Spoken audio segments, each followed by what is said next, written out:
ఇక డీటెయిల్స్ చూస్తే ఈనాడు group of chairman Ramoji Rao అంత్యక్రియలను నేడు ప్రభుత్వ లాంఛనాలతో నిర్వహించనున్నారు. అనారోగ్యంతో ఆసుపత్రిలో చికిత్స పొందుతున్న రామోజీరావు నిన్న తెల్లవారుజామున తుది శ్వాస విడిచారు. ఆయన భౌతిక కాయాన్ని ప్రజల సందర్శనార్థం నిన్న రామోజీ ఫిల్మ్ సిటీలోని ఆయన నివాసంలో ఉంచారు. నేడు రామోజీ ఫిల్మ్ సిటీలో అధికార లాంఛనాలతో అంత్యక్రియలు నిర్వహించనున్నారు. అనారోగ్య సంబంధిత సమస్యలతో రామోజీ గ్రూప్ సంస్థల చైర్మన్ రామోజీరావు నిన్న తుదిశ్వాస విడిచారు. ఆయన అంత్యక్రియలను అధికారిక లాంఛనాలతో నిర్వహించాలని తెలంగాణ ప్రభుత్వం నిర్ణయం తీసుకుంది. ఆయన భౌతిక కాయాన్ని ప్రజల సందర్శనార్థం నిన్న రామోజీ ఫిల్మ్ సిటీలోని ఆయన నివాసంలో ఉంచారు.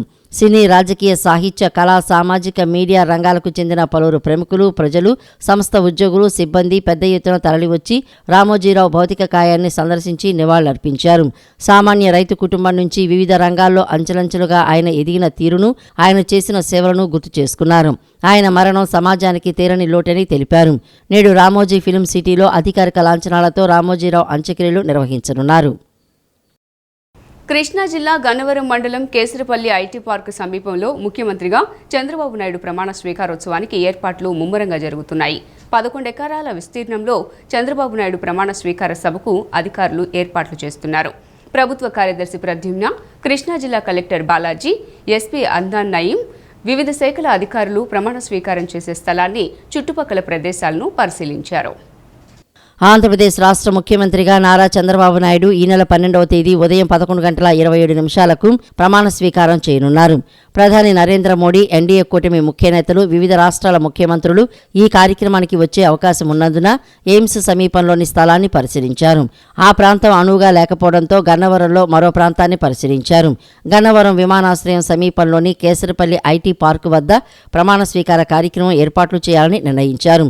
ప్రభుత్వ కార్యదర్శి ప్రద్యుమ్న, కృష్ణా జిల్లా కలెక్టర్ బాలాజీ, ఎస్పీ అద్నాన్ నయీం, వివిధ శాఖల అధికారులు ప్రమాణ స్వీకారం చేసే స్థలాన్ని, చుట్టుపక్కల ప్రదేశాలను పరిశీలించారు. ఈ సందర్భంగా జిల్లా కలెక్టర్ డీకే బాలాజీ మాట్లాడుతూ ఈ నెల 12వ తేదీ బుధవారం రోజున ముఖ్యమంత్రిగా చంద్రబాబు ప్రమాణ స్వీకారం చేయనున్నారని, ప్రమాణ స్వీకారానికి అన్ని ఏర్పాట్లు చేపట్టామని అన్నారు. కేసరపల్లిలోని ఐటీ పార్కు వద్ద అన్ని ఏర్పాట్లు చేస్తున్నామని, ప్రమాణ స్వీకారానికి ప్రజలు ఎంతమంది రావచ్చు అనే అంచనా వేస్తున్నట్లు తెలిపారు. వీవీఐపీలు, వీఐపీలు ఎంతమంది వస్తారో అనే అంచనా కూడా వేస్తున్నామని, వారికి కావలసిన అన్ని ఏర్పాట్ల గురించి అన్ని శాఖల సమన్వయంతో ప్రణాళిక చేస్తున్నట్లు తెలిపారు.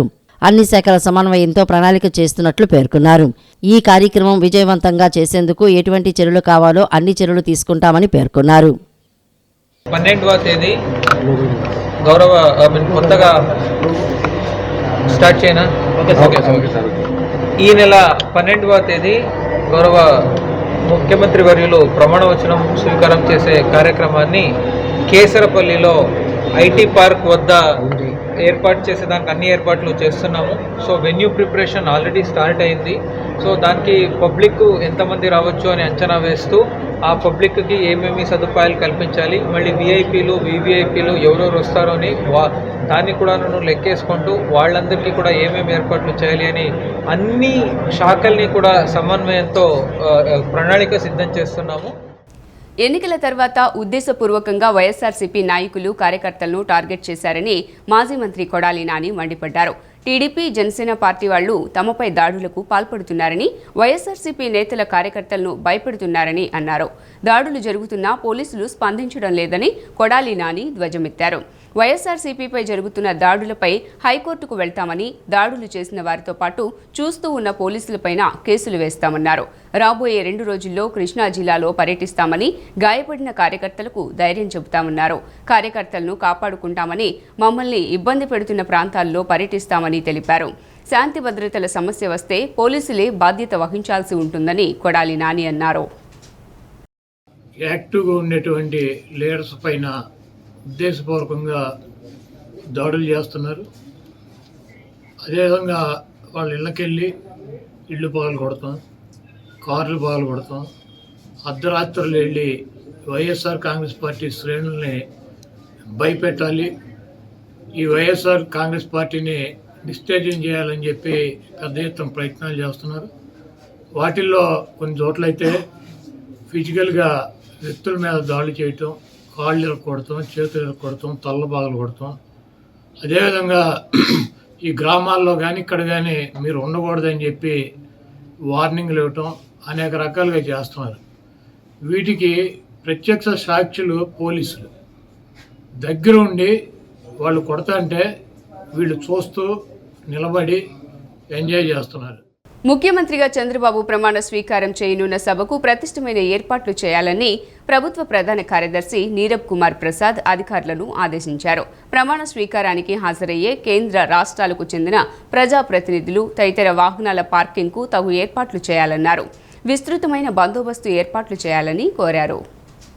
ఆంధ్రప్రదేశ్ రాష్ట్ర ముఖ్యమంత్రిగా చంద్రబాబు నాయుడు ఈ నెల 12వ తేదీన గన్నవరం విమానాశ్రయం సమీపంలో ఏర్పాటు చేస్తున్న సభలో ప్రమాణ స్వీకారం చేయనున్న నేపథ్యంలో ఏర్పాట్లపై సీఎస్ క్యాంపు కార్యాలయంలో ప్రభుత్వ ప్రధాన కార్యదర్శి నీరబ్ కుమార్ ప్రసాద్ అధికారులతో సమీక్ష నిర్వహించారు. ఈ సమావేశంలో సీఎస్ నీరబ్ కుమార్ ప్రసాద్ మాట్లాడుతూ ఈ ప్రమాణ స్వీకారానికి ప్రధానమంత్రి నరేంద్ర మోడీ, రాష్ట్ర గవర్నర్ సహా పలువురు ఇతర ప్రముఖులు హాజరు కానున్నారని, కావున కట్టుదిట్టమైన ఏర్పాట్లు చేయాలని సంబంధిత శాఖల అధికారులను ఆదేశించారు. అలాగే విస్తృతమైన బందోబస్తు ఏర్పాట్లు చేయాలని ఆదేశించారు. గన్నవరం విమానాశ్రయంలో వీవీఐపీలు, వీఐపీలు తదితర ప్రముఖుల విమానాలు, హెలికాప్టర్ల పార్కింగుకు తగిన ఏర్పాట్లు చేయాలని ఎయిర్ అధికారులను సీఎస్ ఆదేశించారు. అలాగే ప్రమాణ స్వీకారానికి హాజరయ్యే కేంద్ర రాష్ట్రాలకు చెందిన ప్రజాప్రతినిధులు తదితర వాహనాల పార్కింగుకు తగు ఏర్పాట్లు చేయాలని అధికారులకు సూచించారు. ఇంకా ప్రమాణ స్వీకార కార్యక్రమానికి సంబంధించిన ఇతర అంశాలపై సీఎస్ ప్రసాద్ సమీక్షించారు. డీజీపీ హరీష్ కుమార్ గుప్తా మాట్లాడుతూ విస్తృతమైన బందోబస్తు ఏర్పాట్లు చేస్తున్నట్లు తెలిపారు. అదేవిధంగా ఈ కార్యక్రమానికి హాజరయ్యే వారి వాహనాల పార్కింగుకు ప్రత్యేక ఏర్పాట్లు చేస్తున్నట్లు పేర్కొన్నారు. ఎన్నికల్లో గెలిచిన టీడీపీ ఎమ్మెల్యేలు రాష్ట్రంలో విధ్వంసం సృష్టిస్తూ మారణ హోమం చేస్తున్నారని మాజీ మంత్రి పేర్ని నాని అన్నారు. కౌంటింగ్ రోజు నుంచే వైఎస్ఆర్సీపీ నాయకులపై దాడులు చేస్తున్నారని తెలిపారు.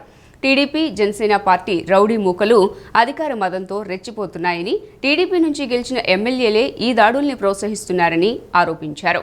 డీజీపీ, పోలీసులు ఉద్యోగం చేయకుండా చంద్రబాబు వాళ్ల చేతులు కట్టేశారని విమర్శించారు. బీహార్, యూపీలో మాదిరిగా ఏపీలో హింసారాజ్యం రచిస్తున్నారని, చంద్రబాబు ఆయన కుమారుడే ఇదంతా చేస్తున్నారని మండిపడ్డారు. మాజీ మంత్రి పేర్ని నాని విలేకరుల సమావేశం నిర్వహించారు. సమావేశంలో ఆయన మాట్లాడుతూ కౌంటింగ్ రోజు నుంచే వైఎస్ఆర్సీపీ నాయకులపై దాడులు చేస్తున్నారు. టీడీపీ, జనసేన పార్టీ రౌడీ మూకలు అధికార మదంతో రెచ్చిపోతున్నాయని అన్నారు. పోలీసులను టీడీపీ రౌడీలు, రౌడీ షీటర్లు బెదిరిస్తున్నారని, దాడులు చేస్తున్న టీడీపీ రౌడీలను ఆపే ప్రయత్నం కూడా పోలీసులు చేయటం లేదని అన్నారు. తమ ఇళ్లపై పడి దాడులు చేస్తుంటే పోలీసులు కనీసం కేసు కూడా పెట్టడం లేదన్నారు. పోలీసు వ్యవస్థను చంద్రబాబు పతనావస్థకు తీసుకువచ్చాడని, టీడీపీ రౌడీ షీటర్లు మహిళల పట్ల అత్యంత దారుణంగా వ్యవహరిస్తున్నారని అన్నారు.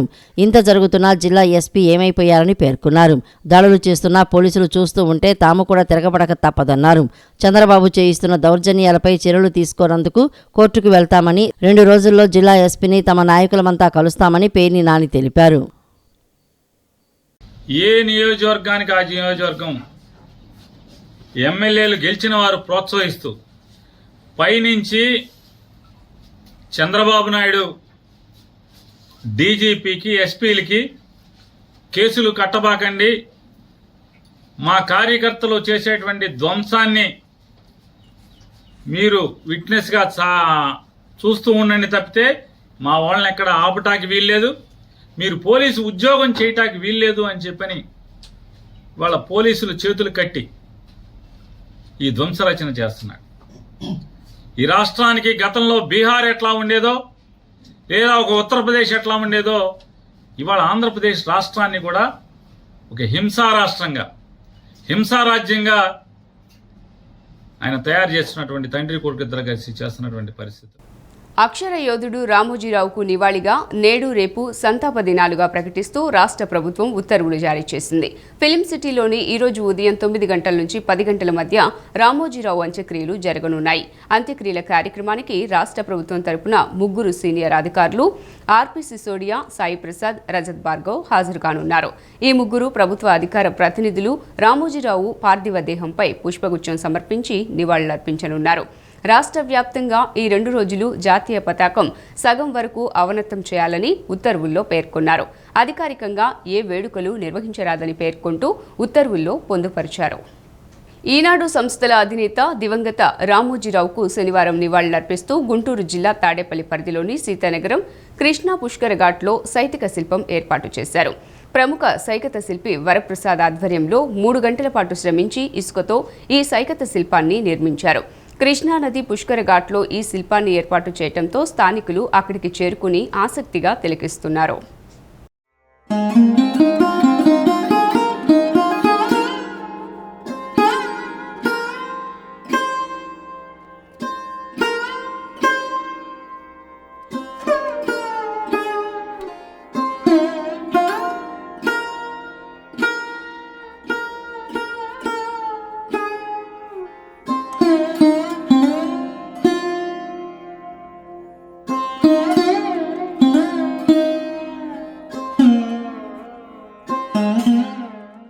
తెలుగు జాతికి ఖ్యాతి తెచ్చినటువంటి గొప్ప వ్యక్తి రామోజీరావు అని టీడీపీ పొలిట్ బ్యూరో సభ్యులు, సెంట్రల్ నియోజకవర్గ శాసనసభ్యులు బోండా ఉమామహేశ్వరరావు అన్నారు. ఈనాడు పేపర్ అధినేతగా 1974లోనే జర్నలిజంలో సరికొత్త పరవళ్లు సృష్టించి తెలుగువారి గుండెల్లో శాశ్వత స్థానం సంపాదించుకున్నారని తెలిపారు.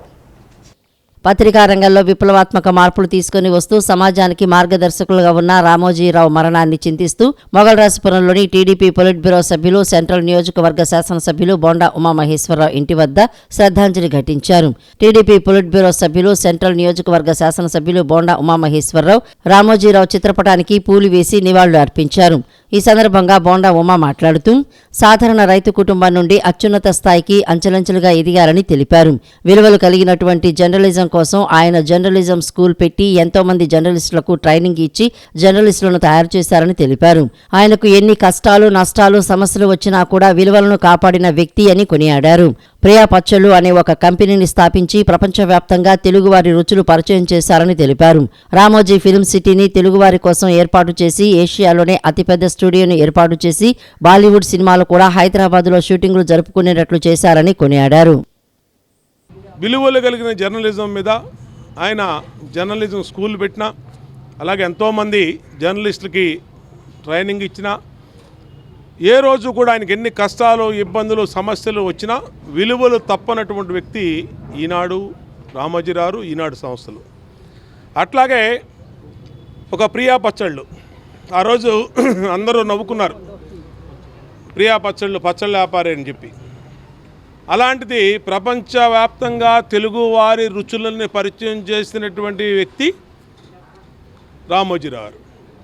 అట్లాగే మార్గదర్శి చిట్ ఫండ్స్ ఒక నిబద్ధత కలిగినటువంటి చిట్ ఫండ్ సంస్థగా దాదాపు 40 సంవత్సరాల నుంచి ఈ జాతికి ఎనలేని సేవలు చేసినటువంటి వ్యక్తి, సంస్థ మార్గదర్శి రామోజీరావు. అలాగే హాలీవుడ్ స్థాయి రామోజీ ఫిల్మ్ సిటీని తెలుగువారికి ఏర్పాటు చేసినటువంటి వ్యక్తి, ఏషియాలోనే అతిపెద్ద స్టూడియోని రామోజీ ఫిల్మ్ సిటీ, బాలీవుడ్ సినిమాలు కూడా వచ్చి హైదరాబాదులో షూటింగు జరుపుకునేటట్టుగా చేసినటువంటి వ్యక్తి మహానుభావుడు రామోజీరావు. యువత ఉన్నత శిఖరాలను అధిరోహించాలని, అంతేకాకుండా మానవతా విలువలు, సామాజిక బాధ్యతను కలిగి ఉండాలని JNT university Kakinada vice chancellor doctor GVR Prasad Raju తెలిపారు. ప్రస్తుతం అన్ని రంగాల్లో ఇంజనీరింగ్ పాత్ర చాలా కీలకంగా ఉందని, ఇంజనీరింగ్లో ప్రతి బ్రాంచ్కు చెందిన ఇంజనీర్ దేశానికి అవసరమని తెలియజేశారు. ఎన్టీఆర్ జిల్లాలోని పరిటాల అమృత సాయి ఇంజనీరింగ్ కళాశాలలో 3వ అటానమస్ బ్యాచ్ విద్యార్థులకు గ్రాడ్యుయేషన్ డే కార్యక్రమాన్ని నిన్న నిర్వహించారు. 2020-2024 బ్యాచ్కు సంబంధించిన కాలేజీ టాపర్ సిఎస్ఈ బ్రాంచ్ ఎం మృదులతో పాటు 9 మంది బ్రాంచ్ టాపర్స్కు కళాశాల నుంచి గోల్డ్ మెడల్స్ మరియు ప్రశంసా పత్రాలు అందజేశారు. ఈ కార్యక్రమానికి ముఖ్య అతిథిగా వచ్చిన JNT university Kakinada vice chancellor doctor GVR Prasad Raju మాట్లాడుతూ ఇంజనీరింగ్ విద్యను పూర్తి చేసిన విద్యార్థులందరికీ శుభాభినందనలు తెలిపారు.